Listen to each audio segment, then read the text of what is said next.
Hey guys, welcome back to Potentially Great. I'm your host Haley Weber, and today we're talking about feeling guilty for having fun. This is something that for the entire past week I've been really dealing with. I honestly feel so depleted because every single thing I've done this week, with the exception of one night, and that was because I was forced to, was to make content in some way, shape, or form. And let me tell you, that's not a way to live. It's not. And I feel like hustle culture has really gotten to that point where every single thing that I do or say, I'm like, oh, can I make that into something? Which is good in a way, but at the same time, that's just not a quality of life. Like even now, like my eyes are glazing over as I'm filming this. And I know that this is really ironic as well because I literally started this podcast this week.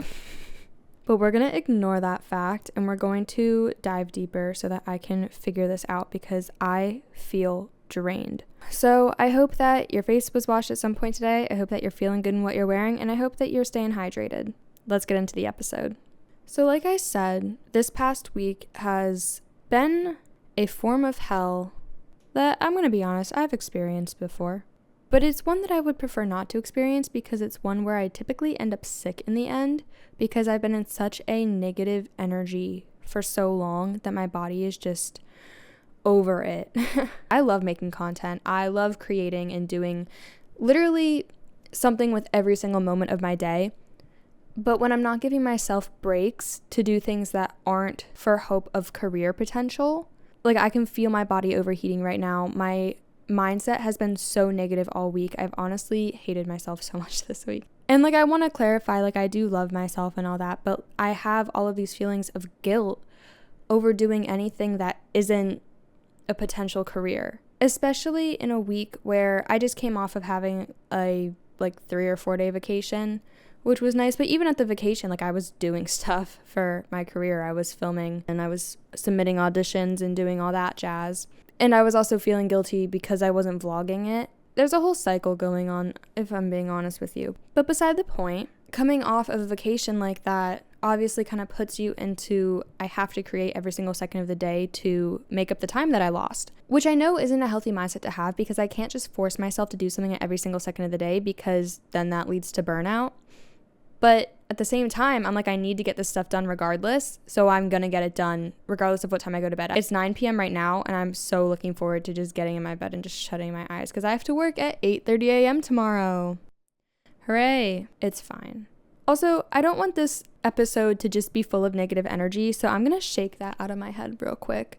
And I also just want to say I'm really grateful that I am doing this with my career. The only reason that it's frustrating is because I don't get rewards right away. Like I was saying in the first episode, I don't really see any effects right away, so it's kind of difficult to do this and not feel burnt out. But at the same time, I don't really see myself doing anything else. So I'm going to keep chugging along, keep putting everything I got at it, and we're going to see where I get. And I'm excited to do that. But I want to do a little bit of introspection work into this, and I want to also gear these episodes toward you guys to hopefully help you out as well, because I know before I said that this was a relatable thing and I was just going to be authentic and kind of do a personal journal thing, but at the same time, me talking about my life is helpful to you because yeah, it helps you feel less alone, but I would also like to give you things that are beneficial and that you can apply to your life. So I'm going to give you a few mindset shifts that also hopefully get drilled into my head so that I can also use these mindset shifts and kind of give myself a little bit of leeway and just breathing room, because I feel like I've been so hard on myself this past week and that's just not fun to be in. That's not a fun space to be in. So here are the first mindset shifts. 1, we're going to redefine productivity. I mean, at the end of the day, you need to rest in order to be productive. Rest isn't unproductive. It's just another form of gathering creative inspiration. It's another form of gathering energy so that you can have more energy to do things later. And yeah, you do lose time in the day when you're resting or when you're playing or when you're just existing and not doing something that could potentially go towards your career. But at the same time, you're gaining energy and health and vitality back. And I also think along with that, a big part of my life has always been, what can I do to further my career? And we'll kind of get into that later. I'm going to come back to that. But the next mindset shift is to separate your worth from your work. This was also a really good one for me to hear because I definitely do place a lot of my value on how much work I can get done and how many rewards I can gain from that work, which I think a lot of people do. I mean, we're kind of trained to do that. As I said prior, in school, you do the work, you get the grade, you're done. I feel like I had never really grew out of that mindset, and I'm still kind of constantly searching for that A, but because I never get it, I'm just constantly doing the work. And yeah, there are times where I do let myself kind of slack off. There are times where I'm really, really good about it, and I'm like, okay, like if I do all of this work, I need to give myself ample time to recharge, and I need to give myself the grace to just let myself do things. But I think that especially because I'm living at home right now, so my parents don't necessarily see all of the work that I'm putting into everything. And they do say that I'm doing a lot of work, but sometimes they're like, what are you doing? Or they're like, why are you still sleeping? And I'm like, guys, I was up until 3 a.m. the night before doing work, but you don't see it, so you don't know that it exists. And they have good intentions, but I think that because other people don't necessarily see it, I'm also kind of like, I just need to keep doing stuff, because when they see me, it's when I'm resting. So they assume that I'm not doing anything. So if I just keep doing stuff, then one, they'll either never see me, or two, they'll never see me resting. Not a great mindset to have, again. So yeah, so the mindset shift would be to separate your worth from your work. I deserve to rest. You deserve to rest. We all deserve to rest. We are not robots. We shouldn't be working all the time. Hustle culture in general is work, work, work. You know, they're always like, you can't really have a work-life balance if you want to make it, especially in the entertainment industry. However, if you want to make it, you have to give yourself some time to regroup, reassess, re-energize, recharge. So I think that there is a line. Obviously, there's a line between how much time you take to recharge versus how much work you're doing. But I think specifically when it comes to my value and your value, we just have to understand that just because we take a break from something doesn't mean we're never going to go back to it. And it doesn't mean that it was all for nothing. It just means that we needed a second, and that's okay. And this also goes into the next mindset shift, which is balance over burnout, because I've seen a lot of things from millionaires lately being like I said before, you can't have a work-life balance when you want to make it that big. And maybe that's true. I don't know. I've never done it.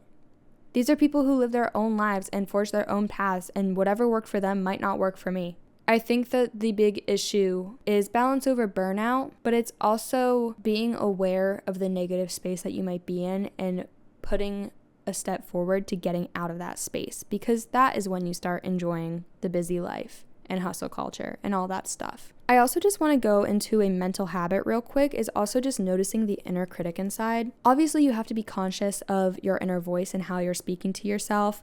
I get into a cycle sometimes where I speak to myself in a not so positive way, and I just kind of let that happen and get further into that negative space, which of course does not help. You always have to combat that. Like I said in my prior episodes before, you think a negative thing? No. Negate that and go, I'm pretty cool. I'm actually doing great. I've done enough today. Or I've done all that I can do today. I think that's the better thing. It's not that you've done enough, it's that you've done all that you can do. And that's good. A question to ask about your inner voice is, whose voice is that?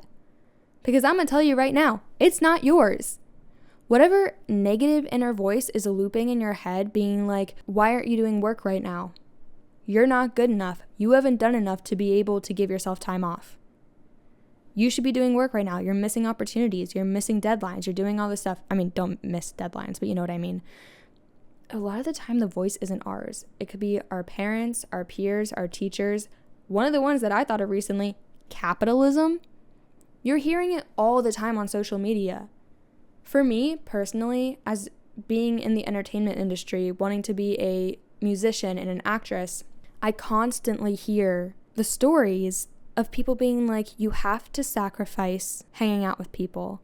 You have to sacrifice having any free time for yourself. You have to sacrifice having fun. You're putting all of your energy and time into the studio, into auditions, all of this stuff. And I understand where they're coming from, because you do need to have that discipline, and you need to understand when you need to work and when it's okay to kind of take some time off. But it just makes me feel so guilty for not constantly being on. And I think a big part of that is the guilt of not really being able to keep up with hustle culture, and I know that about myself. As Taylor Swift said, I'm too soft for all of it. That was a crazy call out line. But no, but genuinely, I can't do it. And it's so frustrating because I wish that I could. It's literally the exact same thing I was talking about in the first episode, where I just don't have the business mindset. I can't do hustle culture, and that's okay. And that's something that I'm coming to terms with, and that's something that I think I have to remind myself of when I'm getting too hard on myself, where it's like, girl, you already know your limits. Why are you pushing them? It's not going to get you anywhere further. It's just going to make you have a worse time. I'm just saying, if you stick to your own boundaries for yourself, you're going to go so much further in life, because that's when I have the best time, and that's when I get the most positive reactions from everything else. But no, so it's hustle culture, capitalism, of course. We're constantly, it's the same thing as hustle culture pretty much, but we're just constantly in a cycle of how do I make more money? So yeah, when I'm doing all of these things that I would love to make my full-time career, and I'm not making money from it at the moment, yeah, it gets frustrating. And yeah, I keep going. I just have to keep pushing myself. Push more content out every single hour of the day. Dude, yeah, I'm going to burn out. Yeah, I'm going to be frustrated because I'm not getting the results that I want right away. But I'm not going to stop trying. It's just that I can stop being so mean to myself when I need to take a break from trying sometimes. Thank you so much for watching this episode, but we're not done talking about this topic. In the next episode, I'm going to go into some shadow work questions, and we're going to really dig deep into the inner psyche behind this concept. I'll see you there. Bye.